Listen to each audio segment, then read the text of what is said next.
Okay, this week I'm going to show another attack, this time to take the back from side control. So the first thing we're going to do is show one entry. Right at the point that your partner bridges, creates a little space from the bottom and gets bladed on his hip. He thinks he's about ready to be able to go to his knees or to pull guard. That's when you're going to switch to his back and then block him off so he can't go either way. It's a great opportunity to take the back from side control. So we'll talk a little bit about the positioning, the harness grip or the over-under grip, and then how to take the back there, or at least one of the very high percentage strategies.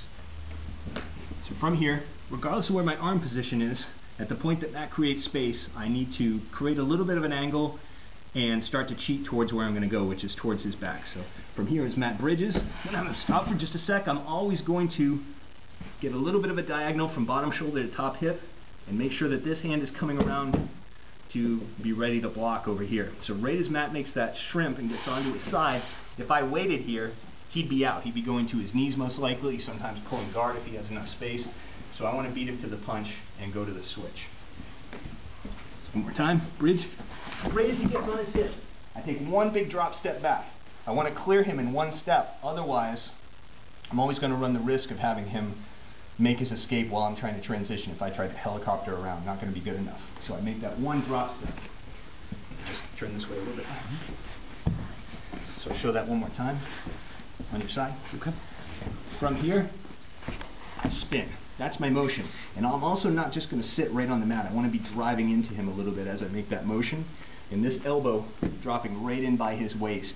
Now what this does for me, the worst case scenario, he turns back into me and I'm going to be able to stay on top. But right now, if he continues to roll that way, I can use this hand on the far side to cup his bottom elbow and keep him from going that way. It's like a doorstop.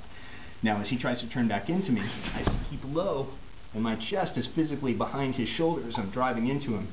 I can kind of keep him bladed on his hip but facing away so I can take the back. So from here, I'm wrapping him up with the harness. So around the neck, already under the arm on this side, I'm good to go. So when I grab here, I don't want to hug his whole body. Come back in, keeping my hips low so I can make sure my chest is nailed right on his back and I cinch everything in tight. So from here, I'm not just trying to hug his whole body, it's inefficient. I want this noose right here. Cinch everything in tight. Head's in tight. Now, I could either sit him up and take his back, it hooks in. Right now I'm going to do it from down here low. So I slide my knee in tight to his shoulder. Other leg's coming up. Now I just need to keep my chest on his back and not disengage. He's going to become part of my body. Great opportunity to slide him right onto your lap and look for the hooks. So from here, everything's a tight noose. Start to slide him in. Now, as I'm taking the back, I'm already looking to feed. I did that in two parts. I'd be looking to do it all in one. Okay, so from here, clearing and shooting this as I stretch him out, all ready to go to disengage and to get that nice lock in, pinching those elbows together for the submission. One more time. Matt bridges, gets onto his side. Spin, locking him off. Harness position. Now I'm taking my time, slowing things down. Pulling him right on, taking that choke in transition. From here, elbows pinching together as I expand my chest for the submission.